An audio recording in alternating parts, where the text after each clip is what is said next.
Mi nombre es Camila Sardes, soy vocera de la zona centro del Movimiento por el Agua y los Territorios. Movimiento que defiende a los territorios de la depredación extractivista que hoy en día tiene a la naturaleza completamente depredada. El Código de Aguas, impuesto en dictadura militar, fue el instrumento jurídico que separó el dominio del agua del dominio de la tierra y estableció respecto del agua derechos de aprovechamiento de tipo privado que se entregó de manera gratuita y perpetua a quienes son hoy día los dueños del agua.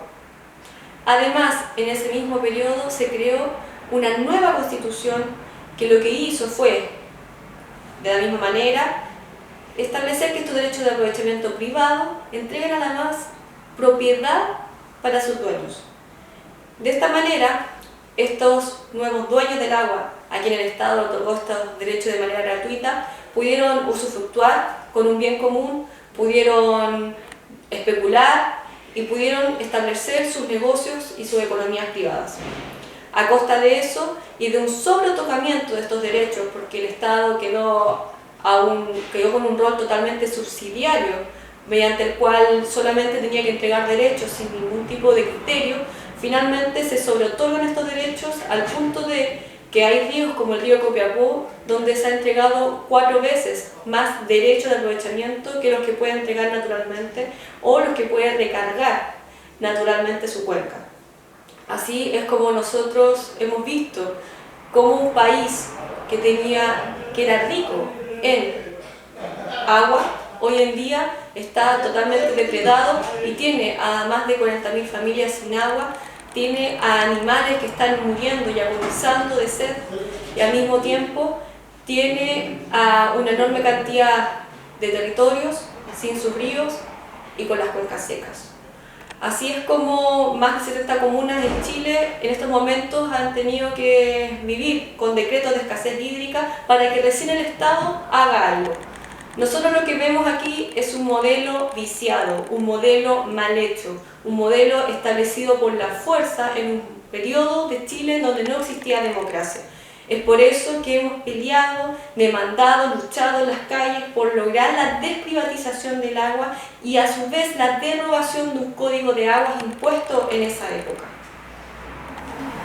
Lo que vamos a ver ahora en el programa Cauces y Causas es alrededor de 16 programas mediante los cuales vamos a mostrar las realidades de los distintos territorios que hoy en día están siendo devastados por este modelo extractivista y depredador. Vamos a ver desde el testimonio de las mismas personas que viven ahí y que están defendiendo ese espacio, cómo se está viviendo en estos momentos la crisis hídrica que está depredando el país.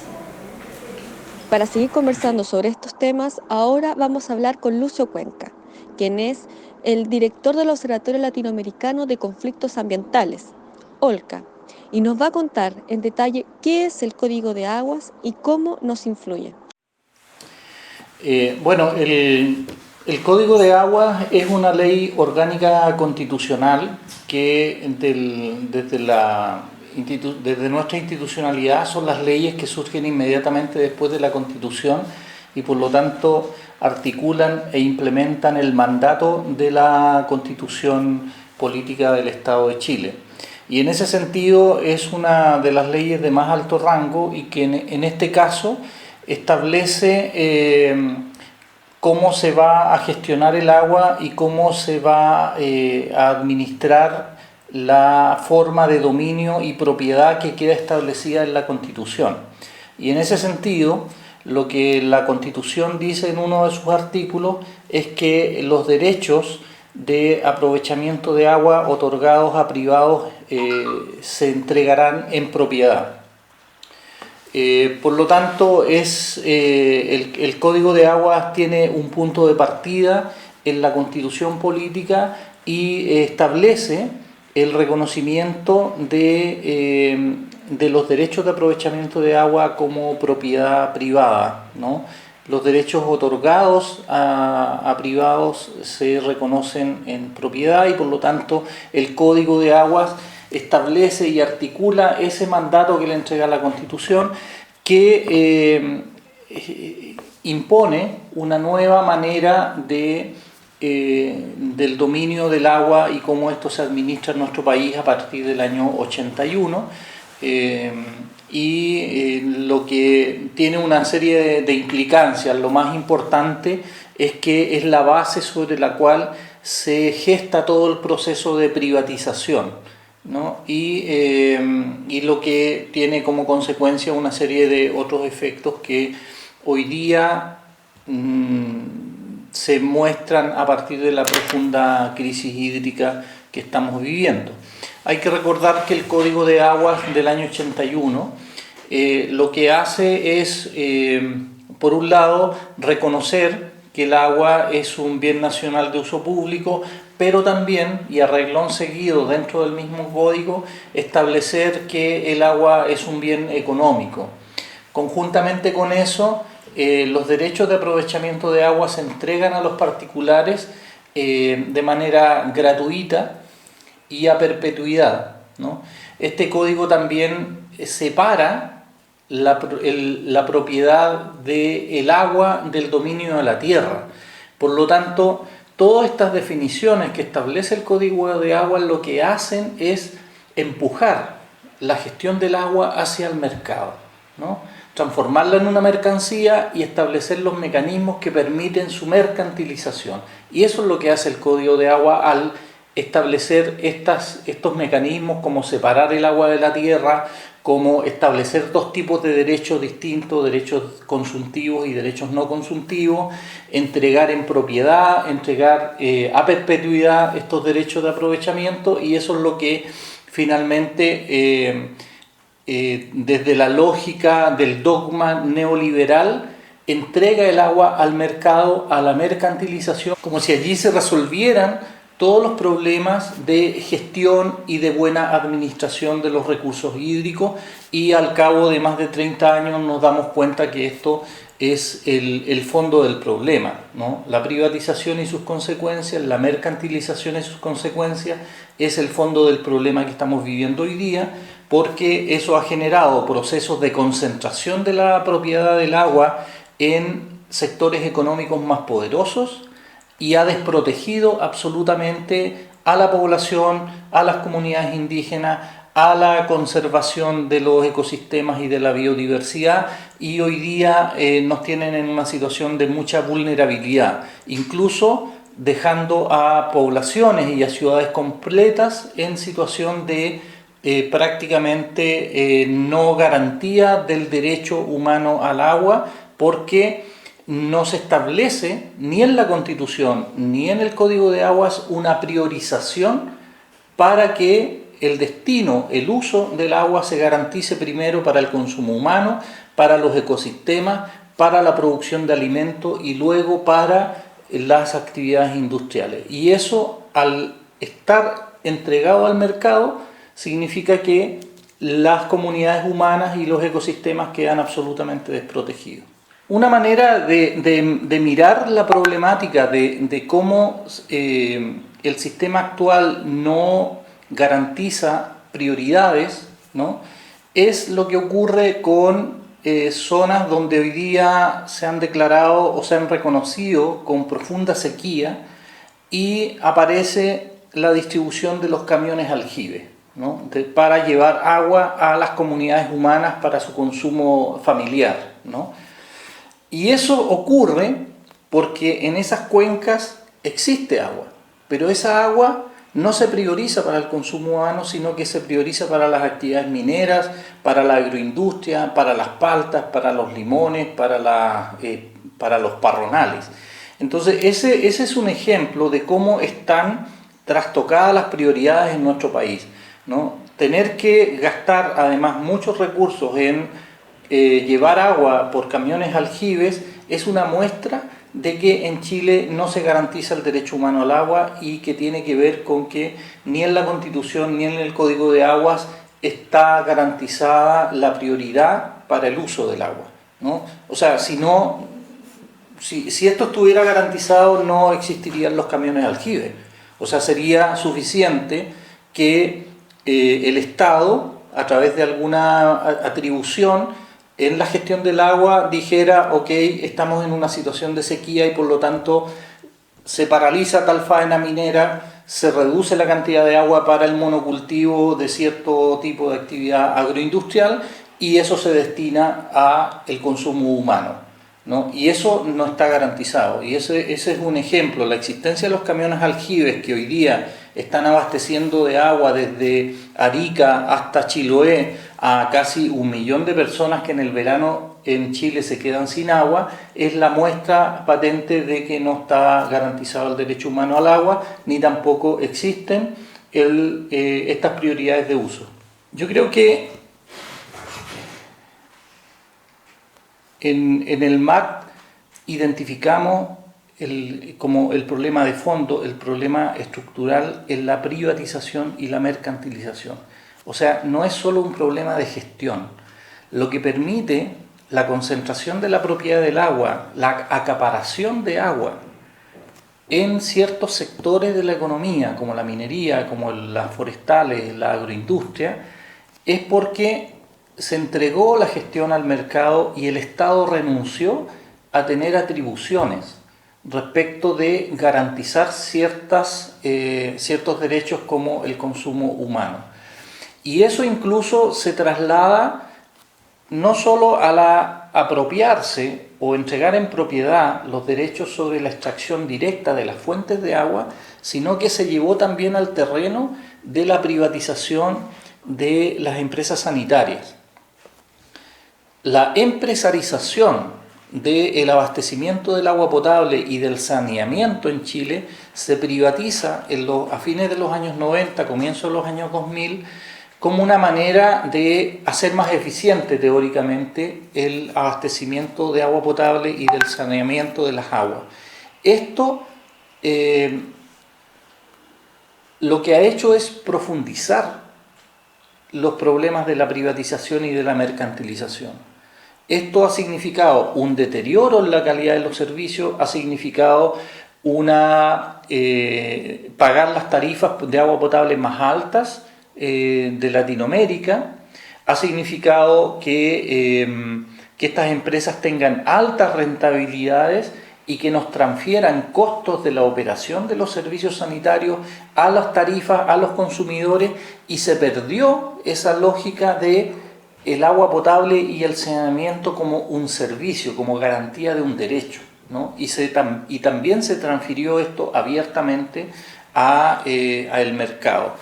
Y también hay que ver en un contexto de crisis hídrica hoy día que la respuesta que se pretende dar desde el Estado, desde la política pública, sigue siendo profundizar la privatización. Por ejemplo, se plantea o se identifica, por un lado, la mega sequía como un fenómeno que nunca había ocurrido en nuestra realidad de afectación del recurso hídrico, y las soluciones asociadas también a los impactos del cambio climático se plantean como construir más embalses, como entubar los canales de riego, generando de esa manera, en la teoría neoliberal, uso más eficiente del agua y por lo tanto una mejor gestión del agua. Eso es profundizar la privatización, porque esos embalses se transfieren a la gestión de las empresas agrícolas privadas, porque los entubamientos también no solo es una manera de privatizar la infraestructura que se usa para la distribución del agua, sino que también se genera propiedad sobre eso y por lo tanto profundiza la privatización del agua. Y además todo eso se construye desde una lógica que los científicos recientemente, frente a la crisis que estamos viviendo, han dicho: aquí se parte de la base de un supuesto que es equivocado. Cuando se dice que el agua que llega al mar se pierde, es un concepto equivocado, y toda la política de riego, de infraestructura hidráulica que se está planteando y que luego se transfiere a los privados, se hace sobre esta lógica equivocada, ¿no? Entonces, cuando se entuban los canales, se impide que estos canales infiltren agua, evaporen agua, y por lo tanto de esa manera también existan conectados con el ecosistema natural y el ecosistema agrícola de los territorios. Y por lo tanto se está afectando incluso el acceso directo de la comunidad, de las personas al agua directamente. Entonces creo que se están encaminando soluciones que son equivocadas, que están bajo supuestos equivocados, que no consideran el ciclo natural del agua, cómo los distintos ecosistemas están relacionados, y por lo tanto se sigue persistiendo en medidas de profundización de la privatización, de la mercantilización del agua, y no de proteger y recuperar el agua para el territorio y para la decisión democrática y comunitaria que debiera existir en cada uno de estos lugares. Se está usando la dramática situación del impacto de la crisis climática en nuestros territorios como una nueva oportunidad de profundizar los negocios relacionados con el agua. Y es así como las supuestas soluciones de construir embalses, de entubamiento de los canales de riego, incluso de canalizaciones de cursos naturales de agua, con la lógica del uso eficiente del agua se pretende en el fondo alterar absolutamente los ciclos naturales que debieran tener los distintos cursos de agua en las distintas cuencas, ¿no? Pero esto significa profundizar la privatización, porque las administraciones, que son las juntas de vigilancia de las distintas cuencas, se rigen a partir de la cantidad de acciones, de la propiedad que cada agricultor tiene sobre el agua. Y por lo tanto, cuando tú tienes el agua concentrada en las grandes empresas, ya sean mineras o agroexportadoras, son esas empresas las que proporcionalmente a la cantidad de acciones van a tener propiedad sobre esta nueva infraestructura, que en la mayoría de los casos está subsidiada o construida directamente con recursos públicos, que luego se transfieren a estos organismos, y quienes terminan beneficiados son los grandes propietarios del agua. Entonces se profundiza la privatización, se transfiere propiedad de bien común a las grandes empresas, y finalmente se profundiza la desigualdad en los distintos lugares donde se debe administrar de manera más democrática y más justa el agua. Entonces, estamos en un proceso de profundización también de la privatización del agua. O sea, el agua, no solo la propiedad sobre el derecho de aprovechamiento es la base de la privatización, hay otros factores. Quizás otra de las cuestiones que habría que mencionar es la renuncia que ha hecho el Estado a tener atribuciones y hacer una buena gestión.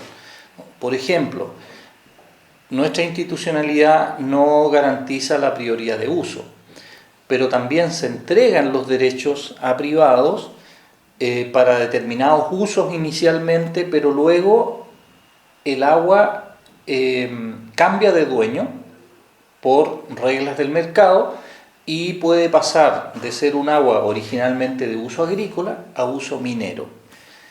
De eso el Estado prácticamente no tiene ningún control.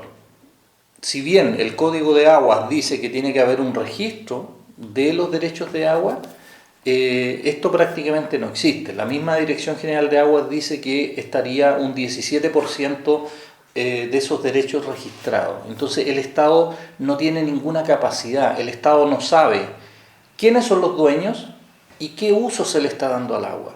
Es distinto un uso minero que un uso agrícola, ¿no? El uso minero es un uso intensivo, es un agua que se usa los caudales durante 24 horas al día, y el agua se inutiliza en un 100%, se contamina dentro de los procesos mineros. En el caso del uso agrícola, una parte del agua alimenta los alimentos que se están sembrando, pero hay otra parte del agua que vuelve al ciclo natural, por infiltración, por evapotranspiración, y eso retroalimenta el proceso del ciclo del agua. Por lo tanto, es distinto un derecho que tiene un uso minero a un uso agrícola o a un uso doméstico, ¿no? Y eso no está regulado ni está garantizado y el Estado no está gestionando. Entonces eso agrava aún más la situación de sequía o de escasez hídrica que estamos viviendo. Por ejemplo, de acuerdo a los datos del mismo Ministerio de Obras Públicas, en Chile ya están declarados 14 ríos que están desaparecidos, ¿no? O sea que nunca más van a recuperar los cursos naturales que tuvieron en algún momento, ¿no? Y eso a través de un reconocimiento legal. Y eso es lamentable porque va coartando o disminuyendo las potencialidades de vida que existen en estos territorios a partir de las cuencas y los cursos naturales de agua que se están viendo hoy día diezmados por el extractivismo y por las actividades intensivas, ya sea agrícolas, mineras o forestales. Sí, hay un alto porcentaje. Lo que pasa es que hay dos formas de mirarlo, ¿no? Uno, a partir de los derechos que se han otorgado, donde hay un alto nivel de concentración de la propiedad, ¿no? Y por otro lado está las cantidades que se consumen efectivamente. Y en ese sentido, por ejemplo, entre la agroindustria y la minería consumen más del 80% del agua que se dispone en nuestro país, ¿no? El uso doméstico, el uso para las zonas urbanas, para los servicios, es un porcentaje bastante menor en proporción a la cantidad de agua disponible y que se usa, ¿no? Por lo tanto, resolver o garantizar el derecho humano al agua y el saneamiento, como lo dice la Asamblea de Naciones Unidas, no representa tampoco una cantidad de agua importante, ¿no? Pero así y todo, hoy día tenemos zonas donde el uso intensivo y el acaparamiento del agua en ciertas propiedades está impidiendo que se pueda abastecer de manera permanente y con agua de buena calidad durante el año completo, ¿no? Ni siquiera allí estamos considerando algunas actividades económicas de subsistencia, estamos hablando de garantizar el agua para el consumo y el saneamiento. Entonces eso nos revela de que hay una alta concentración de la propiedad, hay una alta concentración del uso intensivo en algunos casos, que inutiliza prácticamente toda el agua que se consume, como el caso de la minería y otras actividades industriales, y no se tiene capacidad ni tampoco voluntad de ni hacer los cambios a la legislación, ni entregar más atribuciones a los organismos del Estado para que a través de medidas de gestión del agua se puedan garantizar estos derechos básicos. Y eso creo que nos pone en una deuda muy grande en relación a la comunidad internacional, en relación a los otros países que sí han evitado seguir este camino que ha seguido Chile de máxima privatización de los recursos hídricos. O sea, claramente el dogma neoliberal aplicado al tema del agua en Chile se ha hecho como en ningún otro lugar del mundo. Y eso tenemos varios ejemplos. Por ejemplo, Canadá, que es un país que tiene también una alta actividad minera. El agua en Canadá no es privada. El agua en Canadá es un bien público y se gestiona de esa manera, ¿no? Y sin embargo acá no, acá se actúa bajo el dogma neoliberal de que el supuesto de que el mercado y la propiedad privada van a hacer una gestión que dé garantías a la conservación y a las comunidades humanas. Eso, luego de 30 años de experiencia del modelo privado del agua en Chile, no se da, es un fracaso, y por lo tanto lo que se tiene que hacer acá es recuperar justamente el camino del bien común, de concebir el agua como un bien público, como un derecho humano, como un bien común, como otras formas de dominio que no sean el privado y la mercantilización. O sea, claramente tenemos que cambiar ese rumbo porque estamos viendo la situación de extrema gravedad que se está viviendo en distintas regiones de nuestro país.